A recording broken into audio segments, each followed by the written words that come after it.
parejas estén iguales en cuanto a organelas, proteínas, citoplasma, proteínas de membrana, ¿sí? No solamente tener la misma cantidad de ADN. Entonces, y fase M, Es la mitosis. bien, mitosis o meiosis.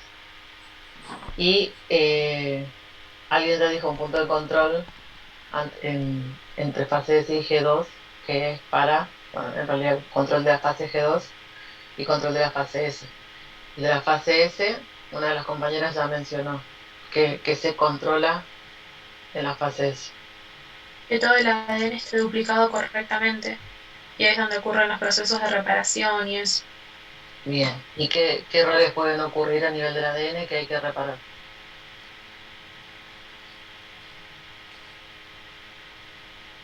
Cambios de bases, por ejemplo, cuando se Ujú. está sintetizando la nueva molécula. ¿Y se acuerdan de eso? Sí lo vimos. ¿Quién podía reparar ese error? En vez de poner una citosina, no sé, puso una timina. La polimerasa que tiene función hexanucleasa. Exacto. Una de ellas es la primerasa que va controlando que esa duplicación del ADN que ha sido correcta y va corrigiendo, a medida que va replicando, también va corrigiendo esos errores. La falta de no sé, faltó una base o se colocó mal, se cambió una por otra. Muchos errores pueden surgir en lo que es la replicación.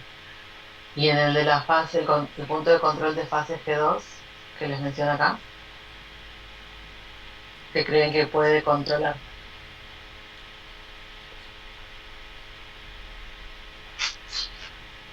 Los G2 no se controla que estén todas las proteínas y demás cosas bien duplicadas para el que comience la división celular, para que comience la fase M. ¿Sí? Porque, ¿qué pasaría si yo tengo solamente bien replicado el ADN, se duplicó, pero, no sé, faltan todas las proteínas que intervienen en, no sé, la formación del uso mitótico? O que intervienen en el proceso de condensación del ADN, ¿sí? Que den la estructura del cromosoma típico para que en metafases se puedan alinear en el plano ecuatorial y luego se puedan dividir correctamente. Hay que, tiene que haber un control no solo de lo que es la información del ADN, sino de todo el resto de la célula. Entonces, también va a haber punto de control no solo en fase G2, sino que también en la fase G1, que también es una fase de crecimiento y el crecimiento también implica obtener la energía necesaria para después hacer la división celular. Todos los procesos que ocurren en la célula ocupan energía. Entonces, todos van a necesitar la presencia de ATP. Esas etapas de crecimiento también implican la generación de energía suficiente como para que la célula después sufra la división correspondiente, ya sea mitosis o meiosis. Entonces, así como todos esos cartelitos que tienen preguntas acá, todos esos controles se basan en eso. En fase G1, si el entorno es el adecuado, si la célula tiene el tamaño adecuado, si es favorable, si hay algún daño celular, se debería reparar.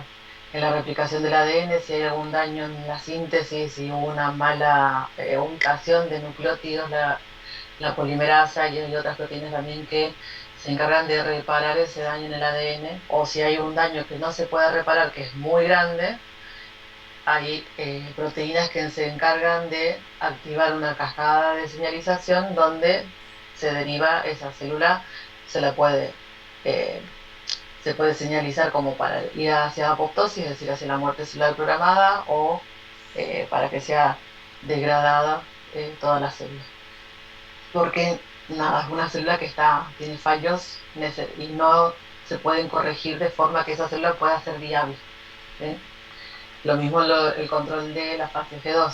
Si el crecimiento, si el entorno es el adecuado, si se replicó todo el ADN también, si la célula está en condiciones de ingresar a una división celular. Todos esos controles, sí o sí, en el ciclo celular los tienen que, cada célula cuando se divide tiene que tenerlos para que la división sea correcta y no esté proliferando células alteradas. ¿Bien? Entonces, ¿qué va a pasar cuando hay una desregulación en el control del ciclo celular? Las células están programadas para sobrevivir, para proliferar, o son programadas para morir, ¿sí? Algunas células que ya no se necesitan o que están muy dañadas, continúa la vida de la muerte celular programada, ¿sí? Entonces, cuando hay desregulación en el control del ciclo celular, las células van a, por un lado, proliferar sin control, y por otro lado, van a proliferar células que tal vez estén alteradas, que tengan daños en el ADN. Entonces esas células no van a ser normales. Ahí es cuando puede desarrollarse un cáncer, un tumor, porque en realidad el cáncer se va a desarrollar cuando hay un conjunto de alteraciones, un conjunto de muchas mutaciones van a terminar desarrollando un tumor o un cáncer. No es como, por ejemplo, las enfermedades hereditarias que vamos a ver más adelante cuando veamos herencias, que con solo la alteración de un alelo se puede desarrollar la enfermedad. En el caso del cáncer no, es un cúmulo de mutaciones o de alteraciones de las células que proliferan sin control y terminan desarrollando una masa celular que es anormal o que está defectuosa. Entonces el cáncer también es una enfermedad multifactorial, porque no solamente va a depender de las mutaciones que tenga, ¿sí?, de ese cúmulo de mutaciones, sino que va a depender también de factores ambientales. Uno puede tener la predisposición a desarrollar cierto cáncer porque o heredaste o tenés alguna mutación presente, una mutación somática, pero el ambiente en el que te desarrollas no favorece la formación de ese cáncer. Entonces, o al contrario, te desarrollas en un ambiente que sí lo favorece. Entonces, no solo depende de las mutaciones, es multifactorial. Entonces, en cuanto a lo que es los genes que están involucrados en el desarrollo de un cáncer, tenemos los protooncogenes y los genes supresores de tumores. Los nombres se les ha puesto esos nombres en base a su función cuando están alterados para la formación del cáncer. Es decir, un protooncogen es el gen normal que lo que hace es estimular la proliferación y el crecimiento celular. ¿Sí? En su estadio normal, este gen lo que ayuda es favorecer la transcripción de ciertos genes que están involucrados o que ayudan a todo lo que es el crecimiento celular. Ahora, cuando esos protooncogenes están mutados, pasan a llamarse oncogenes. Entonces, en el caso de los protooncogenes, cuando sufren mutaciones, lo que ocurre es que tienen una ganancia de función, se dicen, porque todos estos genes van a ser favorecedores de la proliferación celular, y cuando están mutados, entonces la van a favorecer el doble, el triple, ¿sí? Entonces no van a tener un control de decir, bueno, estimula la proliferación celular hasta cierto punto y luego se detienen. Son genes que van a estar activos constantemente y todo el tiempo van a estar estimulando el crecimiento celular. Por eso se dice que su alteración produce una ganancia de función. Y al tener una ganancia de función, son un tipo de mutación que tiene un efecto dominante. Es decir, que si está mutado solo uno de los alelos, igual siempre consideren que el cáncer es multifactorial, no depende solo de la mutación, pero el efecto es más potente. Es decir, que si está mutado solamente uno de los alelos de estos genes, como el gen de la proteína RAS y de la ciclina D, ya pueden desarrollar el cáncer, pueden generar el desarrollo del cáncer. ¿Sí? Es como cuando vemos luego herencia dominante, con que un alelo esté mutado ya es suficiente para desarrollar la enfermedad. Lo mismo pasa en este caso, porque estos genes, al tener ganancia de función, van a triplicar o cuadriplicar las veces que estimula la proliferación celular. Y, bueno, dice acá, los oncogenes por lo general en realidad se expresan poco o están silenciados en adultos, y hay oncogenes que están determinados a tejidos específicos. ¿Se acuerdan? Disculpe, Sí. Me perdí. Entonces, ¿el proto-oncogen es el gen normal y el oncogen es el que tiene la mutación? Exacto. O sea, vos tenés el proto-oncogen, que es el gen que codifica para la enzima para la ciclina D. Las ciclinas, ¿alguien leyó o se acuerdan qué son? Una enzima que regula el ciclo celular. Exacto, las ciclinas ayudan a la regulación de los puntos de control del ciclo celular. Entonces, normalmente la ciclina está presente, se transcribe, se traduce, y la proteína está presente porque es una proteína implicada en el ciclo celular. Sobre todo está implicada en los puntos de control del ciclo celular. Entonces, ese es el proto-oncogen normal. Cuando hay una mutación en ese gen de la ciclina D, pasa a llamarse oncogen. ¿Sí? Justamente porque van a estimular la proliferación descontrolada generando un tumor. Lo mismo pasa con RAS. ¿Se acuerdan qué era RAS? Lo vimos en señalización. No sé si lo vimos como ejemplo.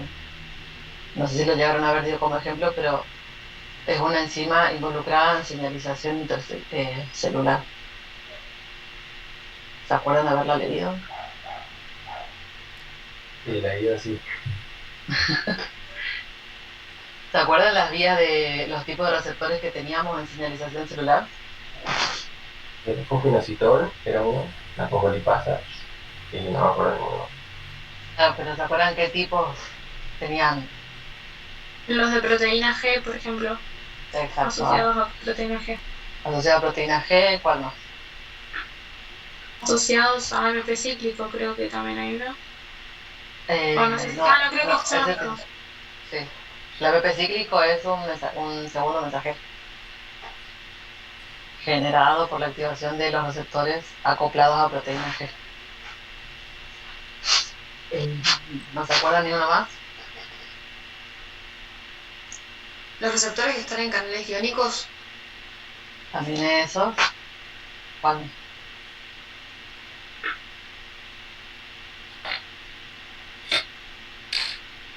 Unos que se dimerizaban.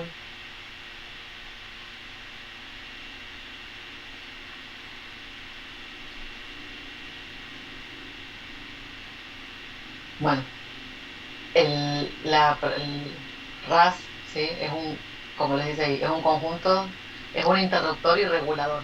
O sea, RAS pertenece a un conjunto de enzimas que son reguladores moleculares. ¿Por qué? Porque su activación va a generar la activación de muchas cascadas de señalización. Acá la imagen les muestra.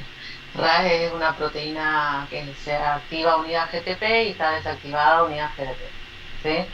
Y que se encarga de fosforilar otras enzimas para desencadenar toda una cascada de señalización. Acá les muestra que puede activar al ahí no me acuerdo el nombre de estas, perdón, PI3K, a la fosfolipasa C, puede fosforilar a RAF y desencadenar toda la cascada de señalización de los factores de transcripción que terminan, que siguen la vía de MEC y ER, que son se activan mediante fosforilación de residuos serina treonina, son proteínas quinasa, y también activa otras vías como la de TIAM1, la de RAF y GEF. Entonces, RAS va a ser un interruptor molecular muy importante, porque si RAS está mutado, está alterado, fíjense todas las vías que puede activar descontroladamente. Y todas estas vías terminan activando o estimulando de alguna forma la transcripción de ciertos genes que la mayoría están involucrados en lo que es el crecimiento y la proliferación celular. Entonces, una mutación en estos genes es muy probable que termine desencadenando lo que es un tumor, porque termina desencadenando el crecimiento descontrolado. Este es el dibujo de cómo es el mecanismo, por eso le preguntaba si se acordaban de los receptores. Son receptores que tienen la capacidad de autofosforilarse entre ellos. Son receptores tirosinquinasa, energía tirosinquinasa, que al unirse al ligando se dimerizan, se fosforilan de forma cruzada, residuos de serina y treonina, y se unen a otras enzimas que activan a RAS, ¿sí? Estos son SOS y GRB2, son mediadores de la señal. Entonces, estos se unen al receptor, son activados y a su vez van a fosforilar y activar a RAS. RAS va a desencadenar una cascada de señalización que termina activando a ERK, que ERK es un factor de transcripción. Entonces ERK se puede unir al ADN, estimulando la transcripción de diversos genes, entre ellos genes que estimulan la división celular. Por eso una alteración en uno de estos genes del gen RAS, que es un protoncogen, va a poder desarrollar lo que es un tumor. ¿Bien? Ahora, en el caso de los genes supresores de tumores, así como la frase les dice, son genes que evitan la formación de tumores. ¿Cómo podrían evitar la formación de tumores? Profe, cuando hay un cambio o una mutación o algo pasa, por ejemplo, en el punto de restricción 1 del ciclo celular, el punto de control 1, no está IP53, que cuando, no me acuerdo cómo es la vía, pero creo que cuando se fosforila o algo así, es que se activa y empieza la cadena de apoptosis. La apoptosis. Sí. ¿Y por qué? Porque, bueno, ya lo dijiste, pero lo que hace P53 desencadena la apoptosis porque esa célula está alterada, porque su ADN tiene tantas alteraciones que no se pueden corregir, entonces desencadena la vía intrínseca de la apoptosis para que sea eliminada. Entonces esa es una forma de evitar la formación de tumores. Las células que tienen daño en el ADN, P53 se encarga de evitar que sigan proliferando y que sigan creciendo. P53 es un gen que se denomina cuidador o controlador, en realidad cuidador del ADN, porque hace eso, controla que esté bien duplicado el ADN, que no tenga alteraciones. Y si los tiene, activa lo que es la vía de la apoptosis. Ahora, si P53 se encuentra alterado y mutado, ¿qué podría pasar? Se multiplicaría descontroladamente la célula. Sí, pero seguiría su proceso, o sea, la célula seguiría multiplicándose, no sé, en un proceso normal, pero con todas las mutaciones que no hubo un cambio, no se modificaron ni nada.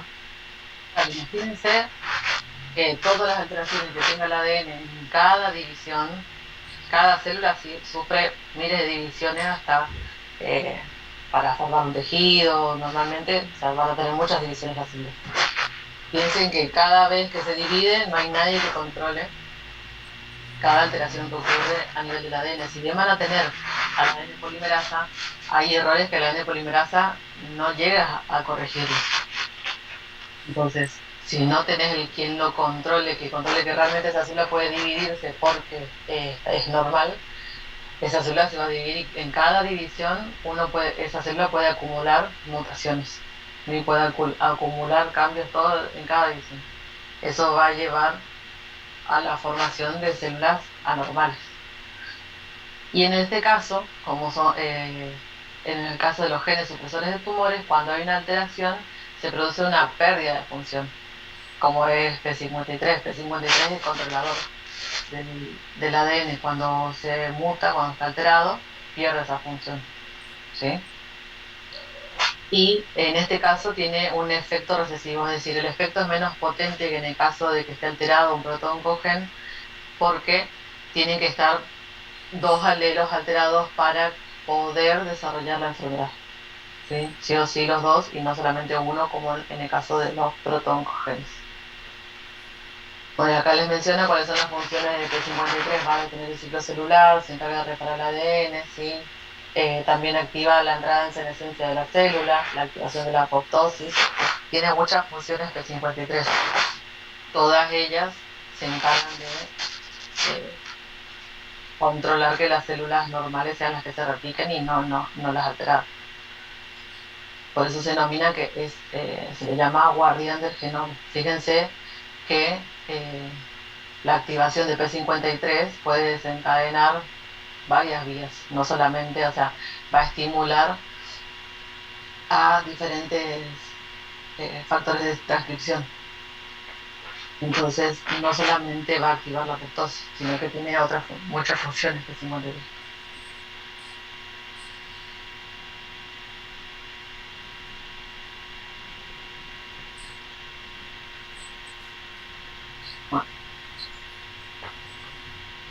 Y todo el más es lo que hablábamos, el tema de la apoptosis, cómo estas van a terminar activando las caspasas y terminan derivando lo que es la muerte celular programada de la célula.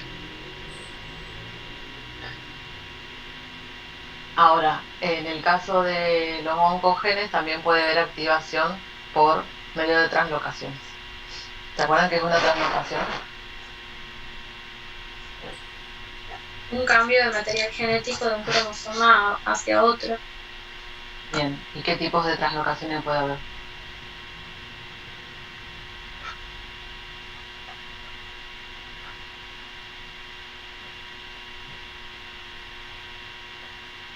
¿Solo pasa de un cromosoma a otro o puede haber intercambio? Puede ser recíproca, que es decir que de un cromosoma, o sea, cambia un pedazo de un cromosoma al otro y, por ejemplo, como si pues del cromosoma 9 de arriba le pasaría al cromosoma 22 y el cromosoma 22 al 9 en algunos casos. Bien, ¿y qué otro tipo de translocación más hay?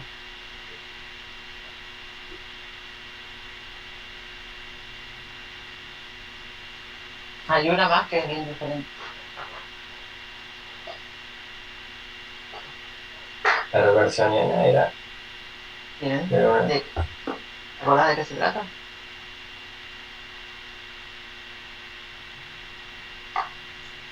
Que era la que se producía en cromosomas telecéntricos, ¿puede ser? ¿Y cómo es qué es lo que se No traslocaba? tiene que ver con que una porción de un gen pasa a unirse a otro gen, a otro cromosoma, perdón. Sí, eso de la translocación en general, digamos, o es intercambio, como decía una de las compañeras hoy, que es recíproca entre un cromosoma y otro, o de un cromosoma pasa un fragmento de su información a otro cromosoma, que ahí sería desbalanceada, y la robertsoniana, que implica la translocación de dos brazos completos, ¿sí? Se unen dos brazos, son cromosomas que tienen el centrómero y solo uno de los brazos cortos, y se fusionan, en realidad no es fusión la palabra, pero se trasloca un brazo sobre el otro, formando un cromosoma entero. Pues un cromosoma que tiene dos brazos largos. Esta es la translocación de los niños.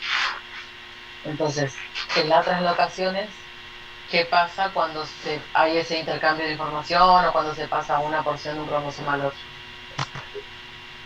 ¿Qué puede ocurrir?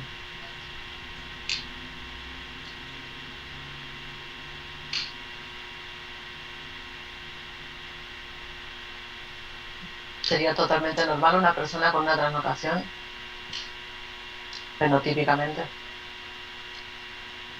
Sí, Fenotípicamente sí. ¿Siempre? no, depende de la translocación. Depende del tipo. Sí. Bien. ¿Qué puede implicar una translocación?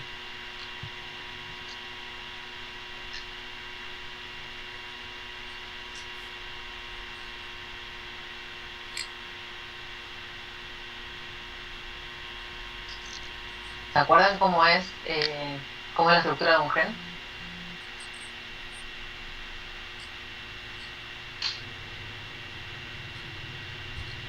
Así, muy a grandes rasgos. Pero el tema de los intrones, exones, la región promotora, no me acuerdo de la otra, la región reguladora, que están aguas arriba. Sí, eso. Tiene la región reguladora, la región promotora y la región codificante, que en realidad es la región que tiene la información para las proteínas. En realidad tiene exones e intrones, exones codificantes, los intrones son regiones no codificantes. Pero, ¿qué piensan ustedes que pasaría si se inserta información en la estructura de un gen normal? Que si se inserta, no sé, un pedazo, una porción grande de ADN en la región de un gen donde antes no estaba. ¿Qué podría pasar? Yo creo que se pueden sintetizar otras proteínas, o se pueden formar otros genes también, incluso. Que Exacto. creo que es lo que pasa con la leucemia mieloide, yo estuve leyendo un poquito y pasa eso. Con la translocación que hay entre el cromosoma 9 y el 22, codifican para un nuevo gen, que no me acuerdo cómo se llama, pero producen una proteína nueva que va a inducir la proliferación descontrolada de las células. Exacto. Por un lado, eso me cambia la lectura de todas las secuencias que se encuentran en esa región, entonces me puede generar una proteína defectuosa, una proteína anómala. ¿Qué otra cosa se les ocurre pensando en lo que es la estructura de un gen que podría pasar? ¿Se acuerdan qué función tiene, qué pasa en la región reguladora, qué pasa en la región promotora, por qué se llaman así? Haya un que se codifica para un codón de stop o en la porción reguladora antes de lo que debería ser y no se No se transcriba.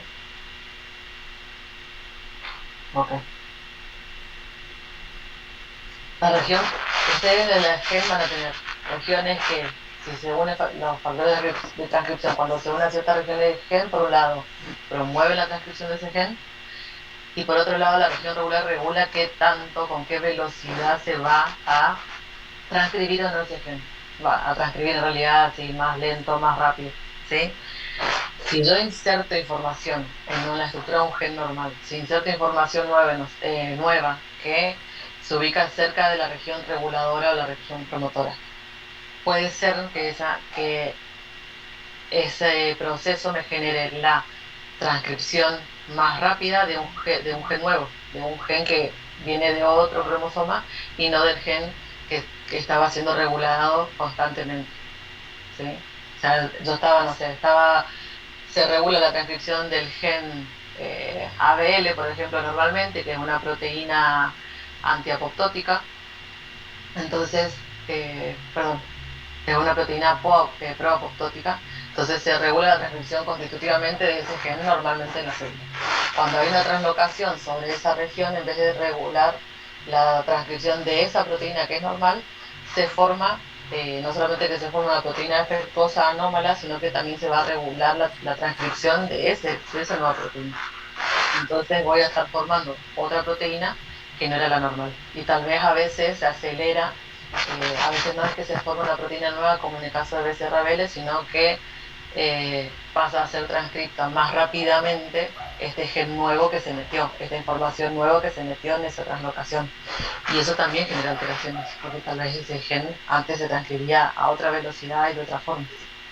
Y entonces, depende qué tipo de translocaciones y depende de las regiones donde se va a insertar esa información nueva, me va a generar diferentes tipos de cambios.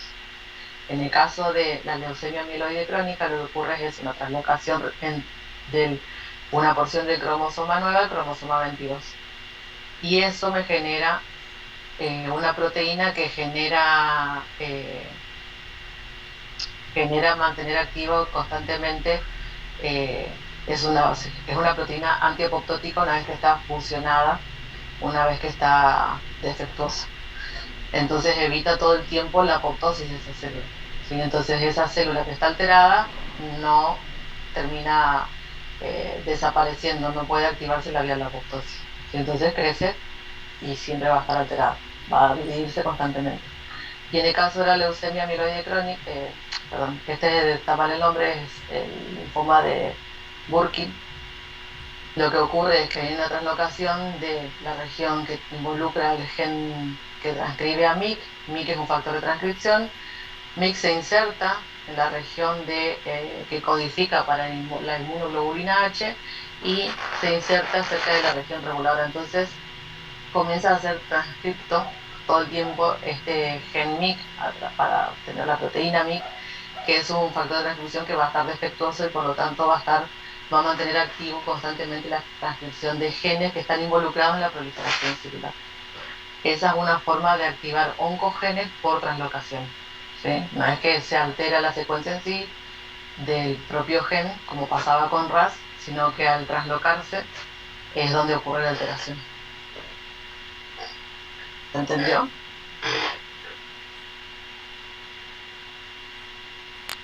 Sí, pero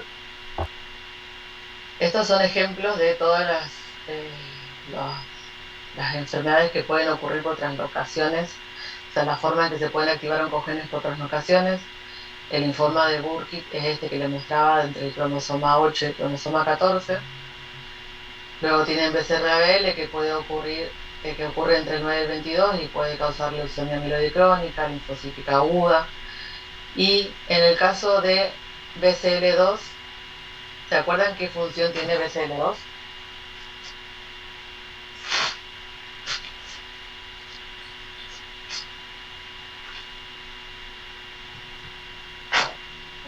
¿Algo de apoptosis? Todavía no. No, profe. Creo que hasta ahora no hemos visto apoptosis. Son promotores de muerte celular, ¿no? Sí, hay familias que están relacionadas a BCL2 que son proapoptóticas y después tenés BCL2 como antiapoptótica también. Serían, perdón, de supervivencia. Claro, los de supervivencia tienen familias que están, que son de 3 familias diferentes. Pero en el caso de este BCL2 es antiapoptótico y ¿se acuerdan que les dije que los proto-oncogenes por lo general son genes que normalmente estimulan la proliferación celular? El caso de BCL2 es especial porque BCL2 no estimula la proliferación celular, sino que lo que hace es evitar la apoptosis. Y al estar alterado, ese gen no está bien regulado, entonces cuando hay un aumento de la información, o sea, cuando hay más información de ese gen que todo el tiempo se está transcribiendo, se evita constantemente la apoptosis. Todo el tiempo esa célula está evitando, una célula que está alterada no va a derivar en apoptosis, por lo tanto va a seguir creciendo de esa forma, va a seguir proliferando de forma alterada. Por eso termina causando lo que es un linfoma. Pero es un caso especial comparado con los otros porque todos los otros pronto-oncogenes son genes que normalmente estimulan la proliferación. BCL2 no es que se encarga de la proliferación de forma directa, sino que evita la apoptosis. Entonces, para formar un tumor, para llegar a formar un cáncer, las células deben evitar o deben poder traspasar varios puntos, no solamente acumular cambios genéticos, es decir, acumular mutaciones para poder desarrollar un cáncer, sino que esa célula adquiere ventajas al estar alterada, al estar mutada y tener tantos cambios genéticos acumulados, adquiere ventajas sobre las células normales, porque puede crecer sin control, ¿sí? Sin una señal que la detenga, pierde la adhesión de las células vecinas, es decir, que va a perder esa conexión que tiene con las células adyacentes, por lo tanto puede movilizarse y es capaz de atravesar la membrana basal. Entonces, esas ventajas hacen que una célula que esté alterada, que esté proliferando sin control, pueda terminar desarrollando un cáncer. Y otras ventajas que adquiere es que puede formar sus propios vasos sanguíneos y que no mueren, o sea, son inmortales porque todos los cambios genéticos involucrados o todas esas mutaciones que vienen acumulando esas células ayudan a que eviten la apoptosis de esas células. Entonces se vuelven inmortales. Y otra cosa es que hay cánceres que son hereditarios, pero en realidad lo que se hereda es la susceptibilidad a desarrollar cierto tipo de cáncer.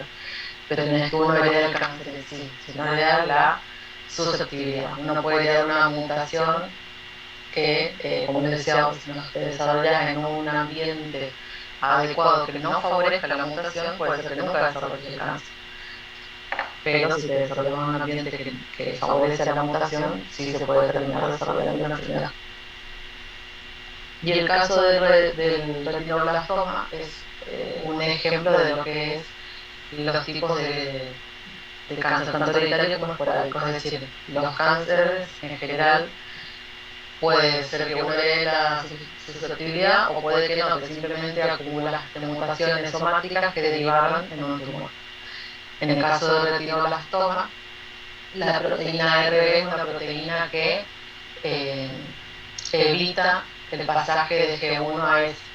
Entonces, es una proteína que en su estado normal, estado activo, va a interrumpir la proliferación celular, la división celular. En cambio, cuando está mutada, por ejemplo, si fuese de tipo esporádico, lo que tiene que ocurrir es que la persona adquiera, por diferentes estímulos, dos mutaciones somáticas, y esas dos mutaciones en el gen de RB va a hacer que esa proteína no esté activa, no esté presente, y por lo tanto no va a evitar el ciclo celular, el pasaje de G1 a S. Entonces la célula va a continuar el ciclo dividiéndose constantemente. Por lo general, cuando es del tipo esporádico, los tumores aparecen, el tumor, sobre todo en el retinoblastoma, no aparecen en edades tan tempranas como el nacimiento, sino que aparecen en la primera vejez y aparecen solamente en uno de los ojos. En cambio, cuando es del tipo hereditario, una persona hereda una célula germinal, o sea, cuando se forma el embrión, una de las células germinales está mutada, una proteína, el gen que codifica para la proteína RB, y la otra es normal. Pero para que ocurra el tumor tiene que ocurrir otra mutación, es decir, una segunda mutación en la línea somática en ese gen que codifica para la proteína RB. Una vez que ocurre eso, es que termina desarrollándose el tumor. Y en ese caso aparece en edades más tempranas porque es hereditario, y además el tumor puede aparecer en los dos ojos. Esto, que de las dos mutaciones, tanto de forma esporádica como de forma hereditaria una, en la segunda aparece de forma esporádica, es lo que se denomina la teoría de la voluntad. Tienen que ocurrir dos eventos de mutaciones para que se desarrolle el tumor. Bien.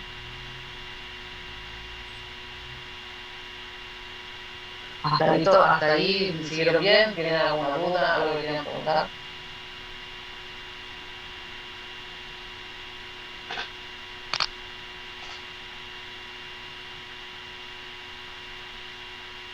Entonces, si una mutación se da, o sea, como en el segundo caso, ¿no? Se necesita otro factor, o sea, como un factor externo para que se active el cáncer, o se activa sí o sí. No, necesitas, en este caso aparte especial, necesitas otro evento de mutación. No sé, piensen que durante el embarazo hay muchas sustancias o elementos que son terágenos porque van a pueden generar alteraciones a nivel de desarrollo embrionario. Entonces, en ese momento uno puede adquirir alguna mutación en la línea somática. Uno hereda primero uno de los alelos está mutado, está alterado, pero tiene que ocurrir una segunda mutación. Además tiene que ocurrir una segunda mutación en el otro alelo sano de ese gen. Claro. Es algo bastante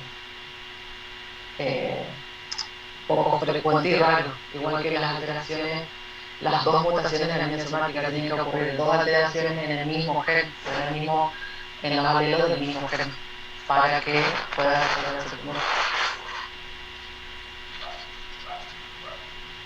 Eso se llama la teoría del doble impacto. Tienen que ocurrir los dos eventos para que se forme el tumor, si no, da la susceptibilidad, pero no desarrollará el tumor. Buenísimo. Y esto simplemente como conceptos que son mutágenos, carcinógenos y teratógenos. Teratógenos, como les decía antes, son sustancias urgentes que van a provocar la formación en el embrión. Mutágenos son aquellos que van a generar cambios en el ADN. Acuérdense que no todos los cambios, no todas las mutaciones van a ser malignas. O sea, no todas van a generar algún cambio visible, y no todas van a generar un cambio malo o alguna enfermedad. Y carcinógenos son aquellas sustancias o agentes que pueden desencadenar un cáncer en células sanas.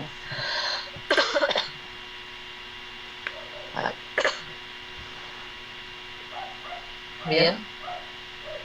¿Ninguna duda?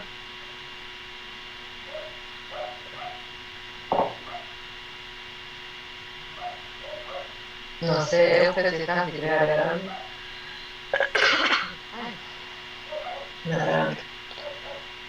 Sí, sí, estoy, acá estoy. Lo que pasa es que tengo la cámara desactivada, tengo poca señal en banda ancha, pero estoy. No, aclarar que muchas veces cuando uno hereda un gen supresor de tumor mutado, a veces para, digamos, desarrollar el cáncer, la mutación, no necesariamente tiene que ser, ¿sí?, en el mismo gen. Pueden haber posteriormente, en la edad más adulta, mutaciones en otros genes supresores de tumores o en otros protooncogenes, y eso, digamos, también aumenta la probabilidad de desarrollar cáncer, ¿sí? Son mutaciones compuestas, es decir, mutaciones que son diferentes genes, pero que van favoreciendo la aparición de un proceso neoplásico, ¿sí?, de una regulación del ciclo celular. Inclusive, también, no siempre puede ser que esté mutado el gen supresor de tumor, el mismo, o sea, que traiga una mutación que fue desarrollada a nivel gonadal, pero la mutación adquirida a nivel somático no siempre tiene que ser la misma. Puede ser una mutación en el mismo gen, pero una mutación diferente, ¿sí? Entonces son mutaciones compuestas en el mismo, digamos, en el mismo gen, pero mutaciones diferentes que lo inactivan.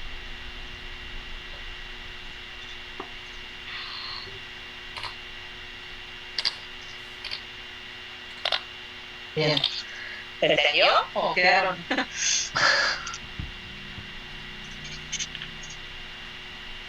Sí, se entendió.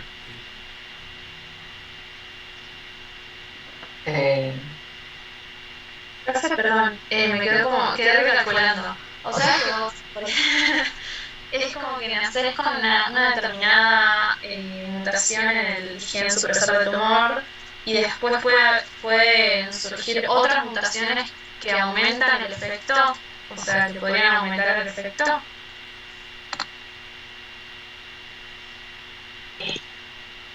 Sí, claro, sí. Totalmente, vos podés, como cualquier, o sea, vos podés tener cualquier mutación a nivel somático como cualquier persona, solamente con la mala suerte de que a nivel germinal ya tenés una mutación en un gen supresor del tumor, ¿sí? Por eso, generalmente, cuando se pide el estudio de panel de genes, o sea, no se pide, siempre se estudian varios genes, en los paneles suelen estar siempre retinoblastoma, TP53, no sé, ATM. Hay varios que están siempre, que son importantes, que están muy involucrados en toda la regulación de varias líneas de ciclo celular, y después los específicos, que se alteran específicos en cada tejido. Porque como bien le dijo Natalia, los genes supresores de tumores en general son bastante específicos a nivel tisular. Por ejemplo, el BCR de ABL, ven que el ABL es un protooncogen. Pero el ABES, cuando se produce la translocación del gen BCR con el ABL, ¿sí?, del cromosoma 9 con el 22, esa translocación se puede producir en cualquier línea celular, no solo en la línea celular, en los linfocitos, se puede producir en cualquier línea celular, pero solamente los efectos, ¿sí?, de la capacidad de regular el ciclo celular y producir un proceso neoplásico, como en este caso es la leucemia mieloide crónica, solamente se dan los linfocitos. No produce o no altera el ciclo celular en otros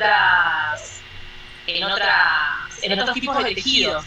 Por ejemplo, no lo altera a nivel del tejido nervioso, no lo altera a nivel del tejido muscular, del tejido óseo. Es solamente se ven alterados los linfocitos.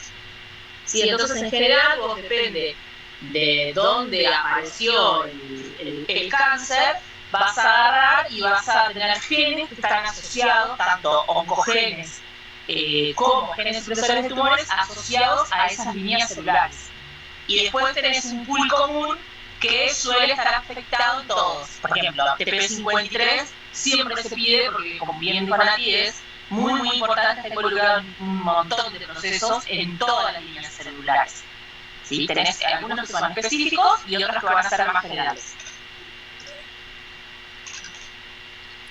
Eso es lo que iba a mencionar. Les puse un caso como ejemplo, les subí una guía adicional en Perco y en Perú, pero en este caso, por ejemplo, a ver, les leo el enunciado, que dice que en la atención de hematología infantil ingresa una niña de 7 años con cuadro de leucemia.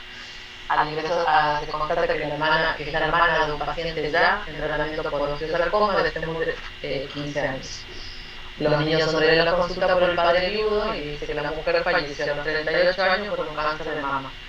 Además, tenían un tío materno, que había fallecido por un tumor del sistema nervioso central a los 11 años. Y el abuelo materno también, a los 40 años, falleció por un tumor, pero que no sabía la localización. Este es un ejemplo como algo que les mencionaba Euge. El síndrome de Li-Fraumeni se da porque lo que está mutado, lo que está alterado es P53. Y como P53 están todas las líneas celulares y un controlador un cuidador del ADN, porque controla que si está muy alterado el ADN, esa célula tiene que derivar en apoptosis, pero no lo hace porque está alterado. Esas células se dividen y pueden adquirir mutaciones en diferentes regiones del ADN, en cualquiera de los genes, porque la P53 se encarga de controlar que esté dañado el ADN, no se encarga de controlar genes específicos.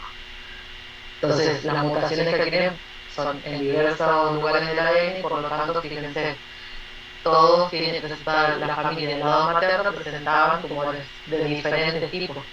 Por eso el síndrome es lo que caracteriza el síndrome de Li-Fraumeni, que se pueden formar tumores en diferentes tejidos, justamente por la función que tiene la proteína de estar presente en todas las líneas celulares y es un cuidador del ADN. Otra característica que tiene cuando uno hereda, tiene la misma suerte de heredar a nivel germinal un gen supresor de tumor mutado, es que las posibilidades de tener cáncer generalmente empiezan a aparecer a edades tempranas, que no es normal verlos, ¿sí? Cuando las mutaciones son a nivel somático, que no son, digamos, no hay ninguna mutación heredada, es raro, o sea, sucede, pero no es tan frecuente que a las mutaciones, o sea, que uno desarrolle cáncer a edades tempranas, las personas jóvenes. En general, es mucho más frecuente cuando uno ya trae de la línea, o sea, fue producto de la línea germinal heredado alguna mutación, ¿sí? En los genes supresores de tumores. Entonces, primero se manifiestan a edades tempranas y además, no solo eso, que generalmente si, por ejemplo, tienen buena respuesta al tratamiento y se curan de ese cáncer, a veces suelen aparecer al tiempo otro cáncer en otro lugar, ¿sí? Y eso es indicativo de que ahí hay una mutación que fue heredada de la línea germinal.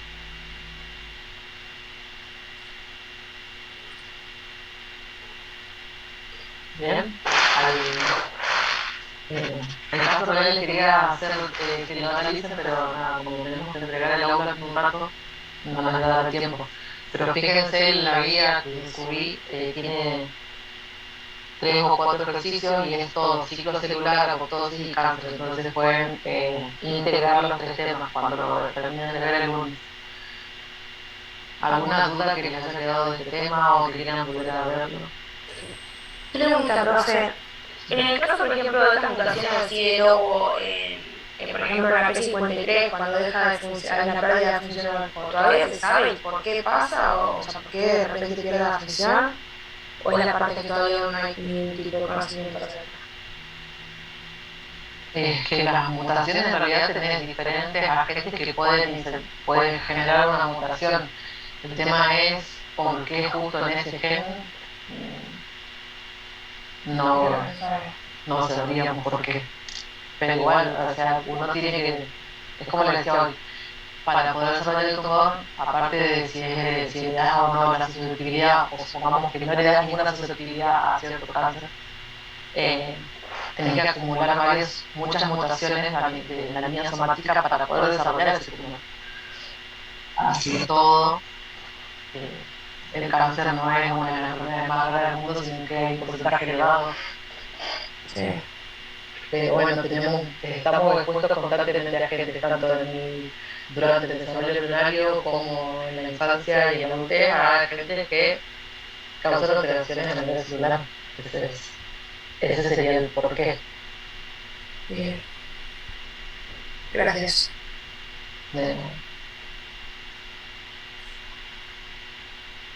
¿Alguien más que tenga alguna pregunta?